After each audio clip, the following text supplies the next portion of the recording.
सुबह 4-4 घंटे पार्क में घूमते रहते हैं, फिर मित्र के यहाँ बैठे रहते हैं, बूढ़े दादाजी के पास बैठे रहते हैं।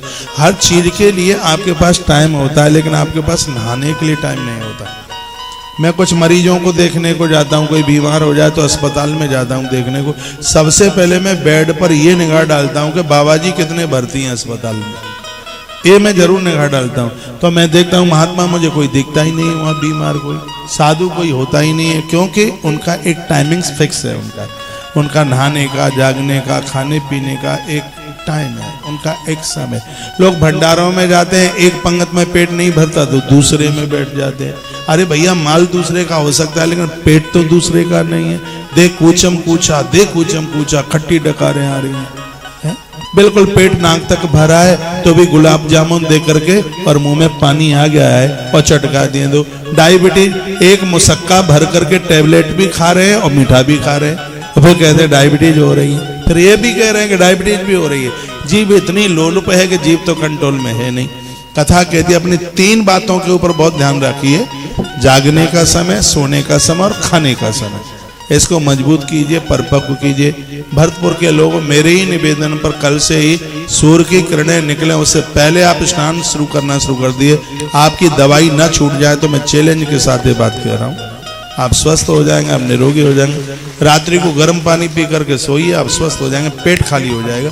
भुना हुआ चना गुड़ के साथ खा के और 1 गिलास गर्म पानी पी लो। सुबह बिस्तर छोड़ करके भागना पड़ेगा, नहीं भागोगे तो बिस्तर पर ही सब कुछ गड़बड़ कर दोगे फिर आप। हाँ, इसलिए भागना ही पड़ेगा। आप करके देखिए, हमने तो लोगों के ऊपर इसका प्रयोग किया। आप स्वस्थ रहेंगे तभी तो पूजा पाठ है।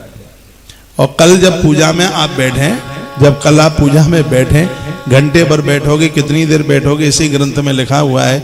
यदि पूजा के बीच में पेट खराब हुआ और पूजा छोड़ करके आप लेट बात के लिए गए, आप टॉयलेट के लिए गए, तो इस ग्रंथ में लिखा है कपड़ों सहित स्नान करना पड़ेगा, तब ही वो फिर द्वारा पूजा में बैठने के लायक होगा। यही तो हमारी भारतीय मूल संस्कृति है, ये सबको पता नहीं है। और ऐसा बहुत बार होता है, पूजा में बैठे, मैं बाथरूम की नहीं कर रहा, मल त्यागने की बात कर रहा हूँ। पूजा के बीच में से खड़े होके गए तो भगवान से तो माफी मांगनी पड़ेगी। कल मैंने एक प्रदोष में वीडियो डाली है, और हो सकता है आपने सुनी हो। पूजा के बीच में से ही खड़ा होकर चला गया। राजा देव की पूजा, भगवान के अभिषेक वगैरह है, तो पूजा में से बीच में से जा ही नहीं जाता। यदि जाते हैं तो भगवान से अनुमति लेकर, और मल विसर्जन के बाद जो कपड़ा पहने हैं उस कपड़ों के सहित ही पूरा नहाना पड़ता है। उसके बाद वस्त्र चेंज करके बदल के फिर तब पूजा में आकर के बैठ सकते हो। ये तब होता है जब खान पान ठीक नहीं है। बहुत लोगों का पेट ही हदम गड़बड़ रहता है। स्वस्थ व्यक्ति की 3 निशानी है, तलवा हो गरम, पेट हो नरम, माथा हो ठंडा।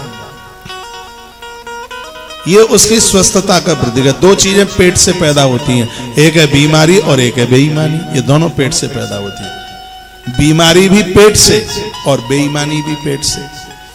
इसलिए पेट को ठीक ठाक रखिए तो बेईमान भी न बने और बीमार भी न बने।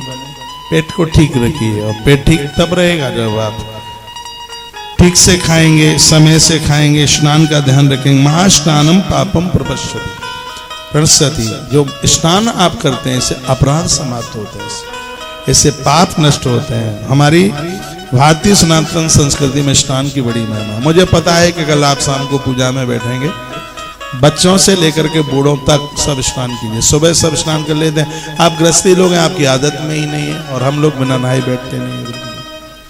कल सब दिन में आप लेट बाथरूम के लिए गए होंगे, 10 बार तो बाथरूम के लिए गए होंगे।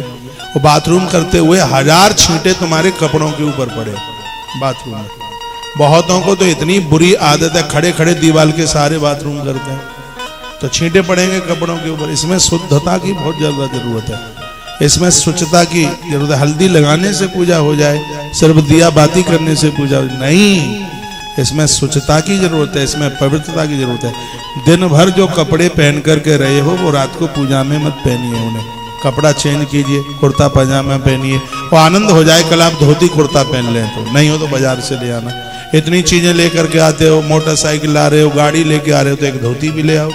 हाँ, धोती कुर्ता पहन करके फिर वीडियो फोटो मुझे भेजना, नंबर मैं दे देता हूँ 9219512704। 92 195 12 704 इस पर फोटो भेजिए, फिर हम टीवी पर चलाते हैं आपकी फोटो, टीवी पर दिखाएंगे। भारत का गौरव जिंदा बना रहे। बेटियां भी जींस की पैंट पहन करके पूजा में नहीं बैठेंगे, ढीले ढाले कपड़े पहन करके, गले पर कंधे पर चुन्नी रखकर, माथे पर तिलक लगा करके, ये लगे कि भारतीय माता पिता की औलादें संतान है, ऐसा लगे कि हम औलाद अंग्रेजों की नहीं है, हम ऋषि परंपरा में जन्मे हुए हैं। इस बात का आभास होना चाहिए पूरे देश में।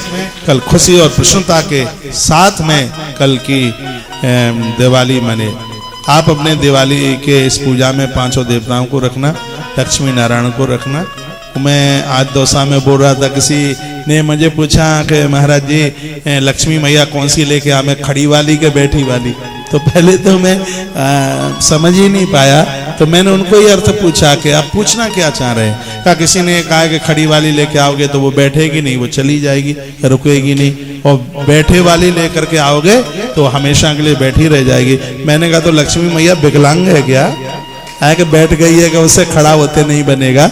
अरे लक्ष्मी तो वहां टिकती है जहां पर विचार बढ़िया है, जहां मन शुद्ध है, पवित्रता है, चरित्र आचरण बहुत बढ़िया है। जिस घर में नारी को त्रिषित नहीं किया जाता, अपमान नहीं किया जाता, उस घर में लक्ष्मी हमेशा के लिए बैठती है। नहीं तो फिर तुम बैठी वाली ले आओ तो भी खड़ी होकर के वो चली जाएगी, क्योंकि मैया विकलांग थोड़े ही है कि वो बैठी रह गई कि उससे खड़ा नहीं होते बनेगा। तो आज मैंने भरतपुर में बात यहीं से आरंभ करी थी कि नारी का अपमान मत कीजिए, नारी से घर में समृद्धि बढ़ती है, नारी से ही घर में वैभव बढ़ता है। और मैं यह निवेदन करूंगा, यदि आपके घर की बहू पियर चली गई है तो उसको कल लक्ष्मी नारायण पूजा से पहले बुला लीजिए, ये घर की महालक्ष्मी है। और मैं तो बहुत बार कहता हूँ, ये वर्ष का एक ऐसा त्योहार है, इसको आप अपने घर मनाइए, सबके बीच में मनाइए।